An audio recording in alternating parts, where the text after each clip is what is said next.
Lep pozdrav, moje ime je Jana Bauer in sem urednica pri založbi Good Sodobnost International. Poskušala vam bom predstaviti program za leto 2021, čeprav je kar veliko knjig. Mogoče bom izpostavila tiste res najvidnejše. Veseli me, da pravzaprav uspemo v vsej tej situaciji ohraniti knjige, ki so pravzaprav na nek način tudi nekomercialne, da lahko v bistvu program sestavljamo po neki lastni viziji. To pa nam seveda omogočajo predvsem evropski razpisi in pa tudi seveda subvencija JAK-a. Zato se še toliko bolj trudimo, da med slovenske bralce res prinašamo vrhunsko kvalitetno branje in pa nekako naša ideja je, da skušamo predstaviti čim več tudi evropskih avtorjev iz dežel, iz držav, ki mogoče v slovenščini niso toliko zastopane. In zaradi da pač te romane in ta otroška dela lahko najdemo, so v veliki meri zaslužni prevajalci, s katerimi sodelujemo. Tako recimo Julija Potrč Šavli prevaja iz finščine in estonščine in vsako knjigo, ki jo izberemo, tudi v celoti prebere in nam pač se potem skupaj odločimo, ali je knjiga res dovolj vrhunska, da jo uvrstimo v program. Potem eden od prevajalcev je recimo Klemen Pisk, ki prevaja iz litovščine, iz poljščine, iz češčine, tudi zelo vrhunski prevajalec. Potem, no, mogoče nima smisla, da naštevam zdaj prevajalce, pa gremo kar k knjigam. Letošnji program bo, tako kot lanski, obsegal približno 30 naslovov. Od tega bo 1/3 knjig za odrasle, ostalo pa bojo knjige za otroke. In sicer, če se najprej pomudimo malo pri knjigah za odrasle, lahko izpostavim recimo 2 romana, ki bosta že, mislim, da kar v prvi polovici leta na voljo. In sicer izšla bosta v zbirki Horizont, to je tale zbirka, za katero sta likovno podobo zasnovala Peter Ferlan in Emil Kozole in je taka, meni je res taka luštna. In v tej zbirki izhajajo vrhunski evropski romani. Veliko jih ima Evropsko nagrado za literaturo. In zdaj sledita, recimo tale je bil zadnji, prevod Štefan Vevar. Najbrž ste ga ravnokar dobili v knjižnice. No, sledi pa letos še vsej 2 romana v tej zbirki, in sicer bosta izdana, in sicer z enim bomo pogledali v Srbijo, z Evropsko nagrado nagrajen roman Darka Tuševljakoviča, in sicer z naslovom Brzel.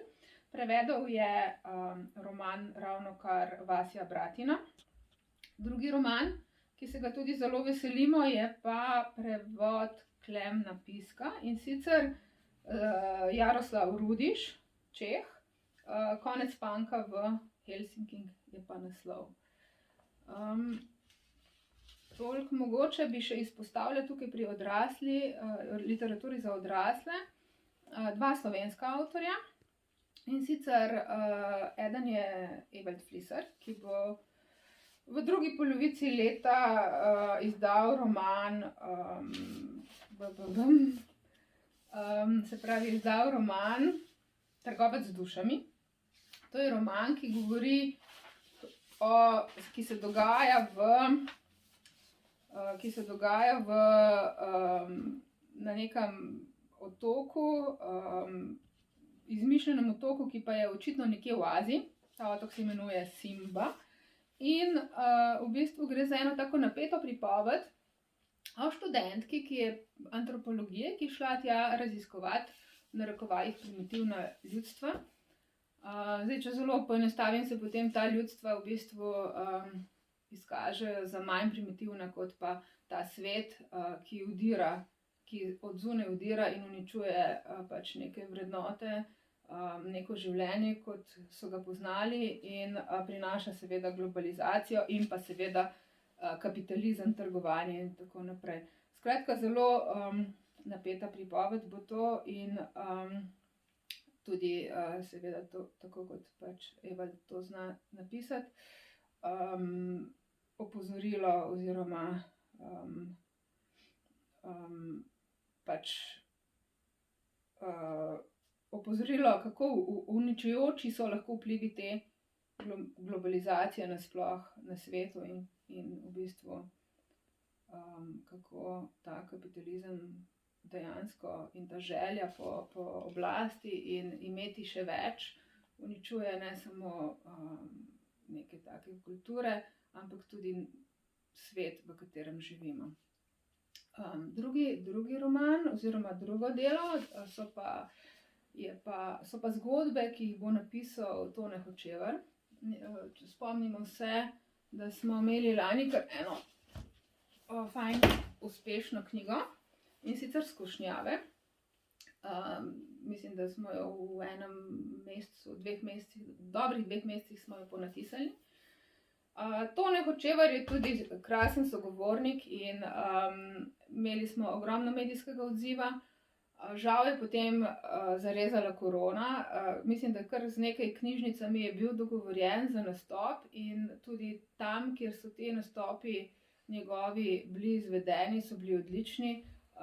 Velikokrat je bila polna dvorana in tudi Tone Hočevar je pripovedovalec, ki ga lahko vedno znova poslušaš in poslušaš poln zgodb iz svojega novinarskega življenja.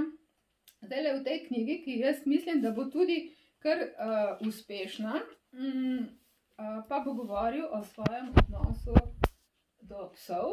On je celo življenje tudi, so ga spremljali kužki na vseh teh njegovih potovanjih po svetu. Nemalokrat so mu odprli vrata v kake nedostopne inštitucije, naprimer tudi z njimi je lažje pokukal za obzidje Vatikana in tudi v Kubi. Na Kubi je prek teh psov kar nekaj zgodb se spletlo in zdaj pač nam bo pripovedoval pač o teh svojih kužkih, o njegovem odnosu in pa odnosu do soljudi v deželah, ki so vsaka svoj svet. Zdaj, kdor je prebral Skušnjave, bo mogoče bolj vedel, kako in na kak način Tone Hočevar piše. Mogoče toliko za enkrat o našem leposlovju za odrasle. In ostalih, recimo 20 knjig, pa se koncentrira na program za otroke, od slikanic do knjig za najstnike. Mogoče lahko tukaj najprej izpostavim Barta Moeharta, in sicer nizozemskega pisatelja. Njegov roman za mlade prevaja Mateja Seliškar Kenda, oziroma ni roman, so zgodbe, in sicer z naslovom Bratje. Je pa Bart Moehart dobil leta 2019 spominsko nagrado Astrid Lindgren in velja za enega najvidnejših nizozemskih pisateljev za otroke. Tako da pač je recimo zanimivo, te bratje, mislim, da jih je 7 v zgodbah, se pravi, dogajajo se jim razne pustolovščine in nekje te zgodbe temeljijo na njegovem odraščanju. No, je pa Bart Moehart, kot mislim, da je bil on 7. otrok svojih staršev in po tradiciji je bil njegov boter sam nizozemski kralj.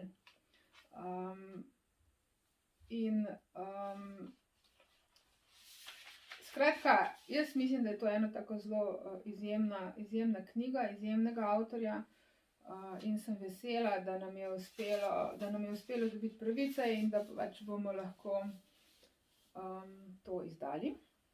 Potem, če se še malo pomudim pri tistem koncu Evrope, nas prav kmalu čaka prevod Stane Anžel, in sicer Stefana Bunana. Stefana Bunana poznamo po kar nekaj odličnih knjigah, no. Pri nas sta šla 2 stripa, Mamut in Pozor, huda babica. Mislim, da sta bila kar dobro sprejeta med slovenskimi bralci. Zdaj pa prevajamo, oziroma smo že prevedli eno njegovo daljše delo. Pa zdaj mislim, da nimam knjige tukaj. Ki bo tam nekje aprila, maja zunaj. Aha, je tukaj le. In sicer z naslovom Najdenka. Tako da to je še en, recimo tam za otroke 12+. Potem pa mogoče bi se pomudili malo še pri slovenskih avtorjih. Bina Štampe Žmavc bo letos praznovala 70-letnico in zato ji bomo izdali pesniško zbirko. Zaenkrat je to delovni naslov Drobne pesmi, z ilustracijami Andreje Peklar. Te pesmi so že napisane in tudi knjiga je že v ilustriranju in upam, da bomo v aprilu oziroma začetku maja lahko že dobili prve izvode. Zadnjič je Andreja poslala ilustracije, moram reči, da te kar posrkajo in se jih ne moreš nagledati. Tako da jaz mislim, da to bo ena krasna, res krasna knjiga Bininih novih pesmi. In če je kdo mogoče, oziroma se bojo razmere že toliko uredile, da se bo lahko po knjižnicah karkoli dogajalo, predlagam, da res mogoče se ta Binina 70-letnica nekako tudi, mogoče jo poskušate nekako obeležiti. To je to. Potem bomo imeli še eno krasno knjigo, itak so vse krasne, ampak ta bo pa tudi, se jo zelo veselim, je že tudi kar 2 leti napisana.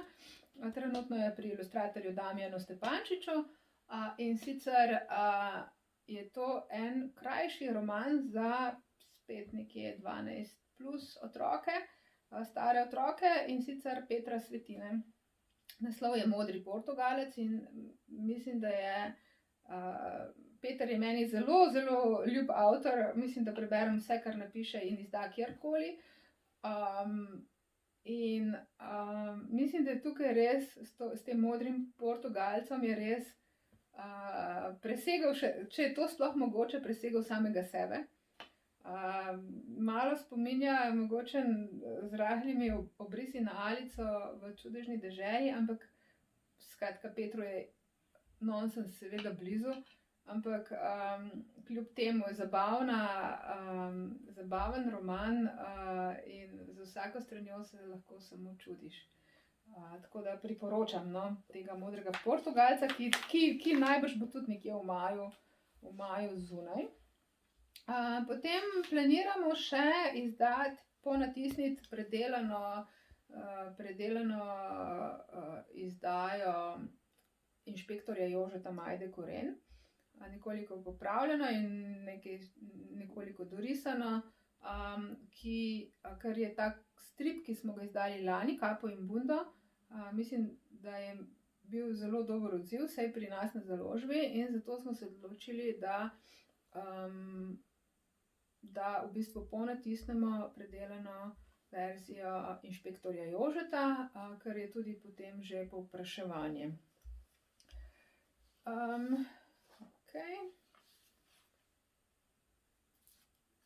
No, potem pa je še nekaj knjig, ki jih lahko mogoče pokažem. Vrača se nekaj, kar mogoče tudi se še spomnite od lani oziroma predlani. Z novim romanom se vrača Luigi Ballerini. 2 leti nazaj je izšel njegov roman Šifra 2.0. Naslov tega romana bo Mira vse ve.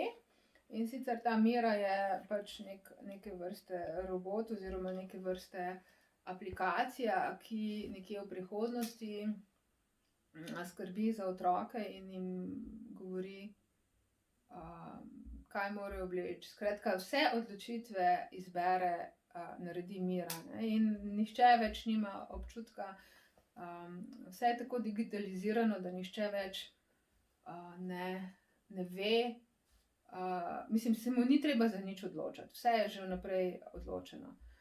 Dokler se seveda en fant ne odloči in ena punca, da mogoče bi pa raje imela lastno izbiro, kot pa neko naprej začrtano pot. In tako se pač ta napeta zgodba začne. Mislim, da je to spet en tak fajn roman za najstnike, ki so mogoče še toliko bolj zdaj po tej koroni odvisni od pravzaprav računalnikov, telefonov in tako naprej. Luigi Ballerini je tudi psihiater in se ravno v svojem delovnem okolju se ukvarja prav z odvisnostjo mladih. Tako da mislim, da je ta roman prinaša tudi njegove izkušnje na tem področju.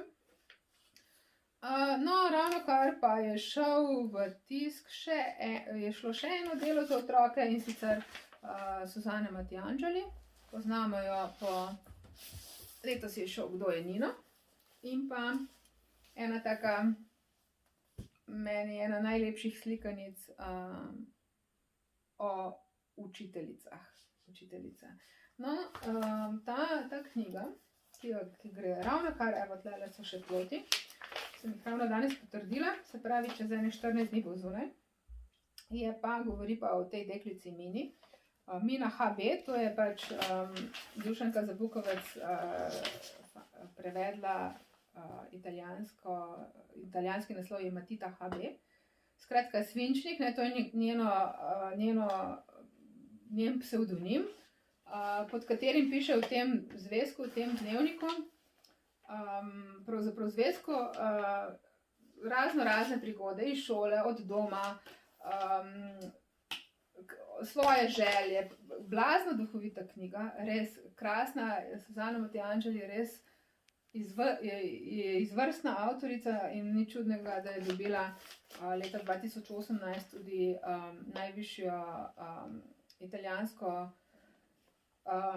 nagrado na področju otroške književnosti, in sicer Andersonovo nagrado za pisateljico leta. No, tale Mina je res za mogoče od 3. razreda naprej.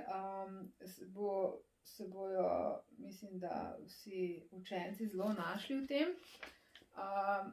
Namreč ona na zelo duhovit način opisuje svoje šolske izkušnje, naporne učitelje, preigravanja pred tablo, ta spraševanja avtorica opiše kot nogometne tekme, potem recimo deljenje, veliko je notri šolskih snovi, ampak res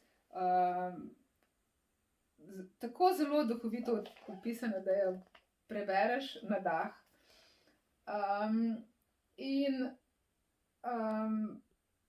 Tudi liki so taki čudaški, recimo njen bratec v omari kar naprej prepeva operne arije, medtem ko mamo in očeta, kot pravi Mina, pa je hipnotiziral računalnik in sta praktično odsotna. Skratka, to je ta knjigica. Kaj še lahko izpostavimo? Mislim, da sem zdaj res že kar nekaj zadev povedala. Jaz mislim, da so vse knjige tukaj, ki jih bojo letos izšle, ena taka skrbno izbrana druščina knjig in da jih v resnici lahko vse pravzaprav brez slabe vesti predlagate v branje in mislim, da tudi potem odziv bralcev bo zelo dober. Hvala. Lep pozdrav, moje ime je Katja Kac in pri založbi Kud Sodobnost International vodim mednarodne projekte sodelovanja, prav tako pa bralne projekte, s katerimi se že kar nekaj časa intenzivno ukvarjamo. V bistvu bi ravno zaradi tega želeli pokazati še en drug segment naše založbe, ki je prav tako pomemben kot sam založniški program. In sicer naša pozornost se res usmerja v samo spodbujanje branja, promocijo branja in pa spodbujanje branja pri otrocih. V ta namen smo zasnovali kar nekaj bralnih projektov, ki so uspešni tako doma kot tudi v tujini.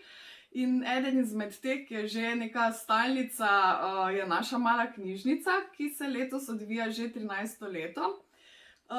Ponosni in veseli smo, da letos sodeluje že več kot polovica slovenskih osnovnih šol in s tem več kot 21,000 otrok. In menimo, da skozi sam projekt res vplivamo na same bralne navade učencev in tudi na neko zanimanje, ki ga potem učenci preko projekta dobijo za branje nasploh. Zdaj, ker menimo, da ste knjižničarji in knjižničarke ravno en medij med knjigo in bralcem, tudi prosimo oziroma smo zelo naklonjeni temu, da same bralne projekte tudi vi predstavite kakim obiskovalcem, za katere morda začutite, da bi jih taki projekti zanimali. Pri naši mali knjižnici gre sicer bolj za šolske učitelje, ki predvidevam, da so tudi redni obiskovalci knjižnic in zagriženi bralni moli. Zdaj, za samo družinsko branje pa smo zasnovali projekt Bralni vlak. Letos ga že 3. leto uspešno peljemo in sicer na kratko gre za projekt, ki spodbuja družinsko branje. To pomeni, da se v družini sestavi tandem, oče, mati in otrok in vsak bere svojo literaturo. To pomeni starš zgodbe za odrasle in otroci knjige primerne njihovi starosti. Zakaj je ta projekt ljudem zanimiv? V bistvu dogaja se na spletu, na spletni strani www.sodobnost.com, kjer se vsak od tandemov prijavi in ustvari svoj literarni bralni vlak. Sproti, ko starš in otrok bereta knjige, nalagata vagončke in s tem zagotavljata, da sta res knjige prebrala. In kar je zanimivo je to, da v bistvu dobivamo kar dosti nekih povratnih informacij, da starši morajo zdaj pa res brati, ker jih otroci priganjajo in jim govorijo, no zdaj pa zaradi tebe nisva še tam, kjer bi lahko bila. In zakaj? V bistvu zato, ker je na nek način to bralno tekmovanje. In z seštevanjem prebranih knjig se sami sodelujoči premikajo po tej bralni lestvici. Če nam bodo razmere dopuščale, bomo letos z veseljem izvedli tudi končen literarni kviz, ki je na nek način zaključek tega projekta, kjer se potem vodilni bralni tandemi soočijo v poznavanju literature, bolj širših pogledov na branje, bralne pismenosti in je res ena taka zelo, zelo zabavna stvar, ki smo jo izvedli pred 2 letoma in smo res dobili take zelo dobre odzive. Mogoče še to. Pri bralnem vlaku sodeluje že okrog 200 bralnih tandemov in skozi leto preberejo več tisoč knjig, kar pomeni, da v bistvu imamo nek nabor bralcev, ki skozi projekt so dodatno motivirani za še več branja in hkrati spodbujajo tudi tiste, ki so z branjem šele začeli in so se na bralni vlak prijavili zaradi neke motivacije, ki jo bodo skozi projekt dobili.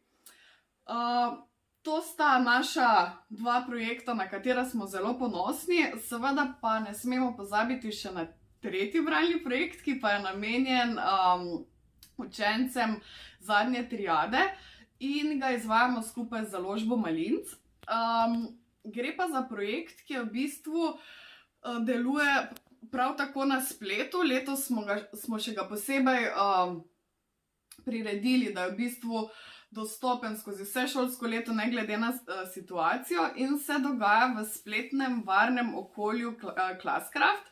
To je v bistvu kanadska platforma, ki so zasnovali učitelji in temelji na nek način na igri, ki vodi učence do različnih nalog. V našem primeru so to naloge na temo knjig, ki jih na začetku šolskega leta predpišemo za sam bralni projekt.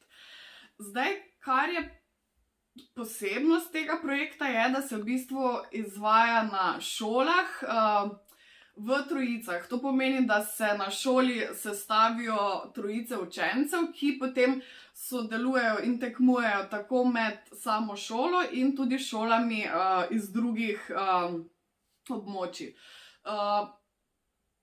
Ker si seveda šole ne morejo zagotoviti po 10 in več izvodov določene knjige, smo zaznali, da se sposoja določenih naslovov, ki so vključeni v projekt GG4U odprta knjiga, bistveno večja. In navijamo, predlagamo, da se same knjige iz projekta tudi v določenih knjižnicah izpostavijo oziroma predstavijo še bolj na način, da se ponudijo ravno otrokom tretje triade.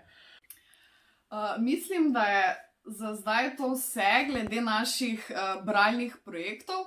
Vsekakor pa vas vabim, da vkolikor želite kakšne dodatne informacije oziroma kakšne promocijske materiale, ki jih redno in pridno izdelujemo v promocijske namene branja in dvigovanja bralne pismenosti, da nas kontaktirate. Z veseljem vam povemo še kaj, razložimo oziroma se dogovorimo za kakršnokoli sodelovanje. Hvala.